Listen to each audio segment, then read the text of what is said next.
নোয়াখালীর চৌমুহনীতে ভেজাল গুঁড়া মশলার একাধিক কারখানায় অভিযান চালিয়েছে র্যাব।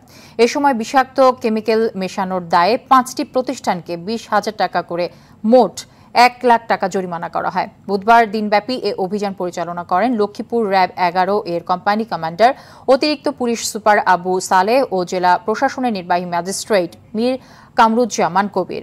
র্যাব জানায়, এসব নাম সর্বস্ব প্রতিষ্ঠান দীর্ঘদিন ধরে স্বাস্থ্যের জন্য ক্ষতিকর এসব গুঁড়া মশলা বাজারজাত করছে। অভিযান চালিয়ে ভেজাল পাওয়ায় রনি এন্টারপ্রাইজ সহ কয়েকটি প্রতিষ্ঠানে জরিমানা করা হয়। আগামীতে এ ধরনের অভিযান অব্যাহত থাকবে বলেও জানায় র্যাব।